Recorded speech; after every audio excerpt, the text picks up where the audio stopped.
Good day everyone, thank you for watching this video. This is my 5th video in my series in mental math, and this time I will share with you the strategies on how to extract square roots on your head.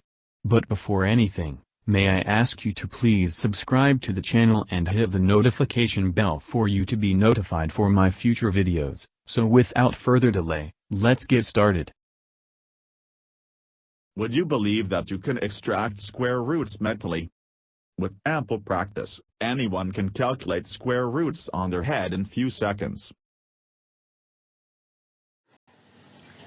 Before I go straight to the technique, let me first discuss with you the very foundation or background of this technique.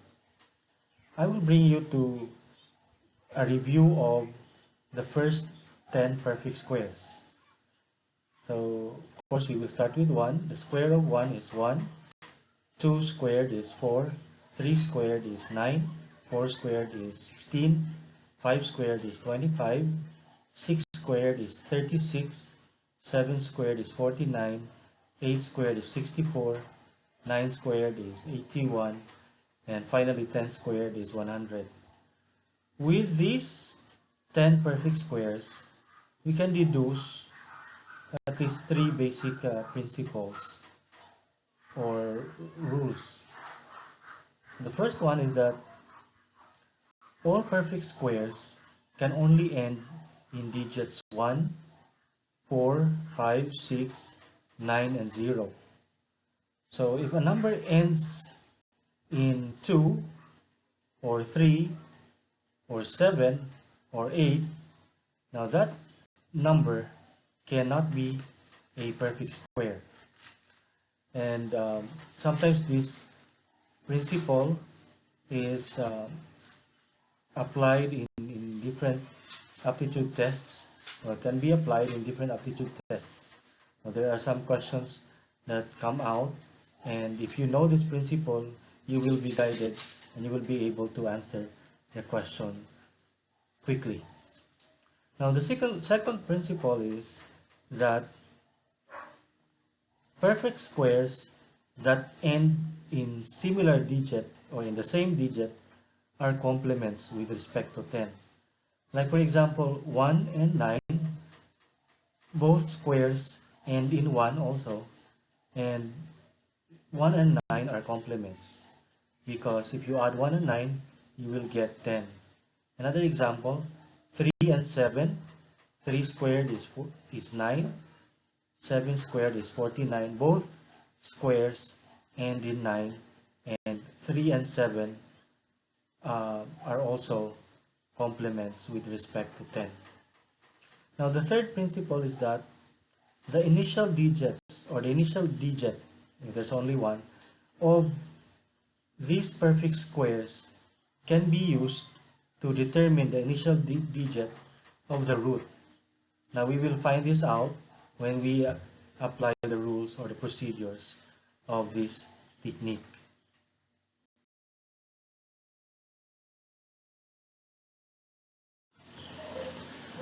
Now here are the procedures to find the square root of any perfect square. To illustrate this, let me use an example. Here let's find the square root of 1024. Step 1, we need to group the digits in such a way that we separate or we group the last 2 digits. So in 1024, we have 2 groups, 10 and 24.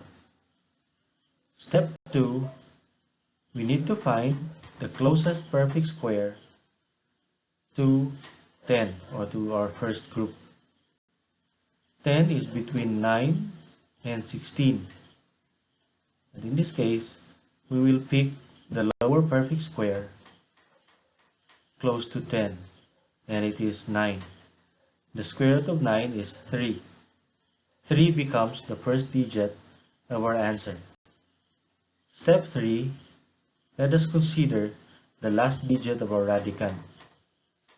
Last digit is 4, and perfect squares that end in 4 are 2 and 8.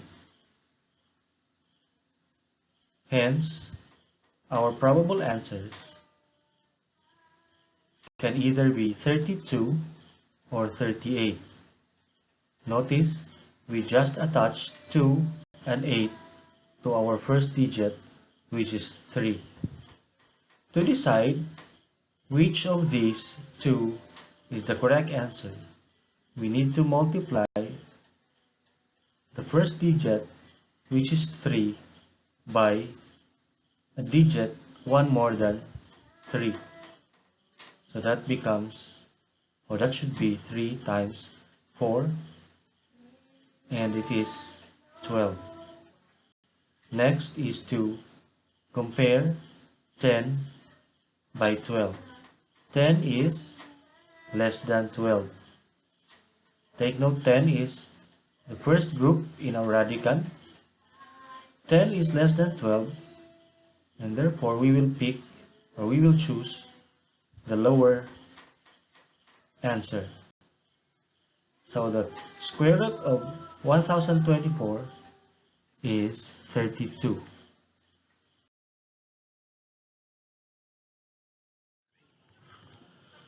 To get a better understanding of this technique, let us take two additional examples. The first one is, let's find the square root of 2916. First, we need to group the digits of our radicand. We have two groups. First is 29 and the second group is 16. Next, we need to find the closest perfect square to 29, and that is 25. And taking the square root of 25, or getting the square root of 25, we have 5 as our answer. 5 becomes the first digit of our root, or of our answer. Next step is to consider our last digit. In this case, it is 6. So if 6 is the last digit, we have two possible roots. One is 4 and the other is 6, because 4 squared is 16 and 6 squared is 36.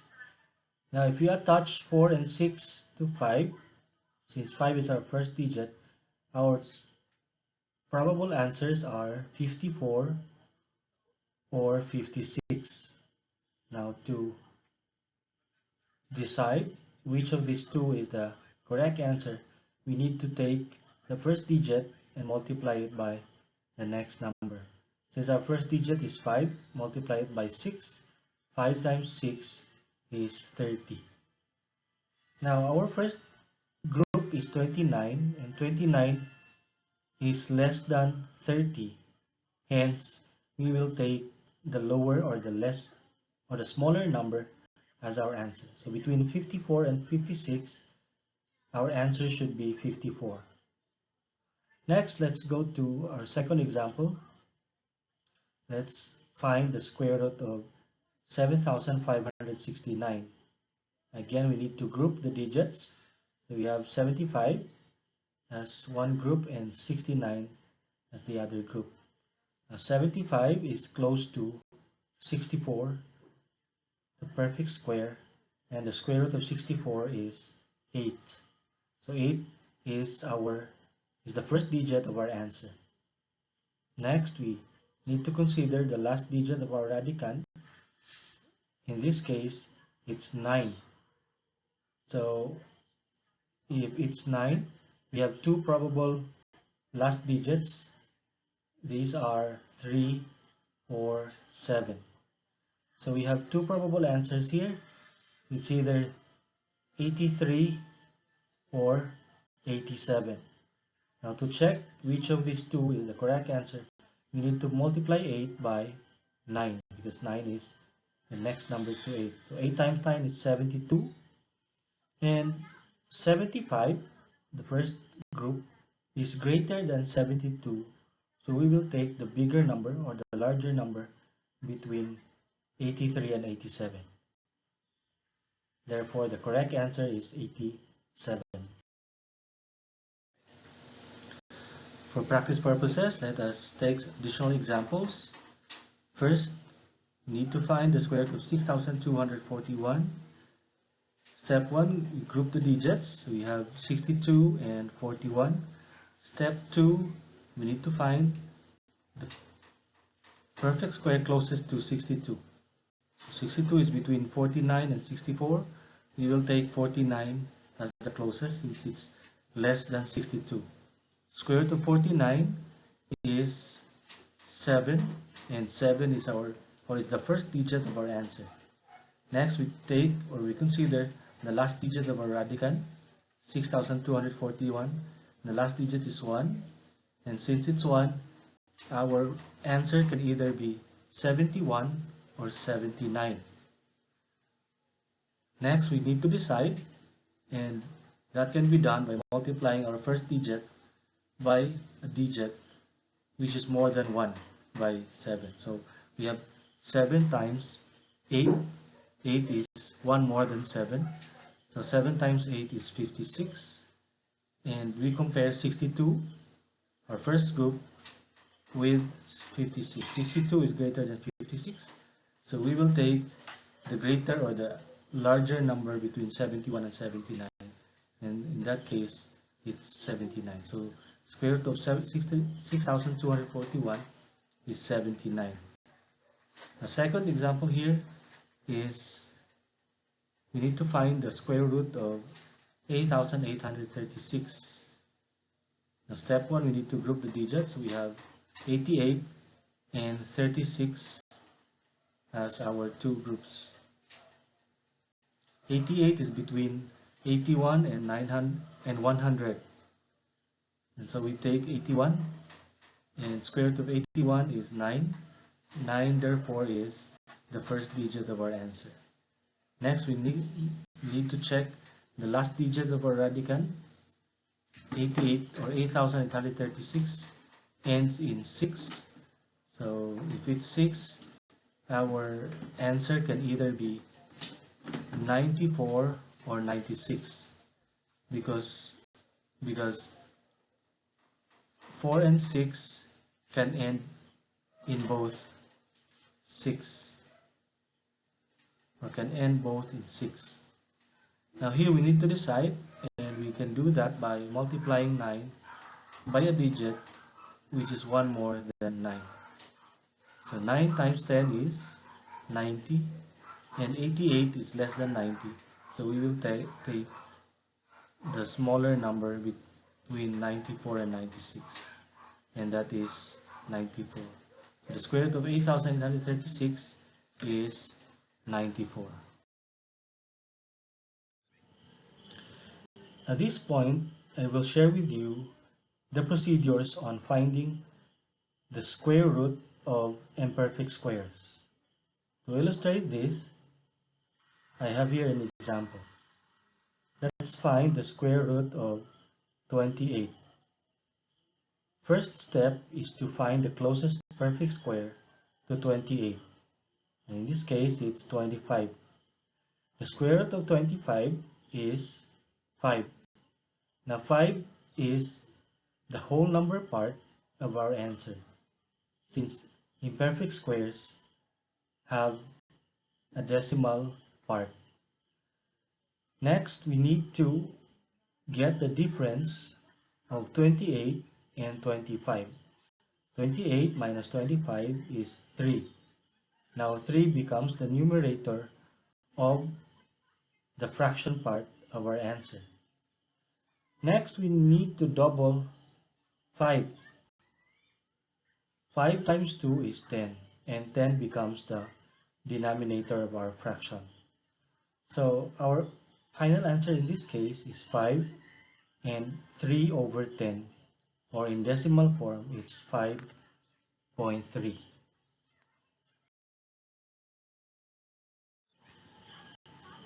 To get a good grasp of this technique, let's consider additional examples. First one is, let's find the square root of 66. 66 is an imperfect square, and the closest perfect square is 64. Square root of 64 is 8, and 8 is the whole number part of our answer. Next, we need to find the difference of 66 and 64. 66 minus 64 is 2. 2 becomes the numerator of the fraction part. And finally, we double our whole number, and that is 8. 8 times 2 is 16. Hence, our answer is 8 and 2 over 16, or if we simplify it, that's 8 and 1 over 8, or 8.12.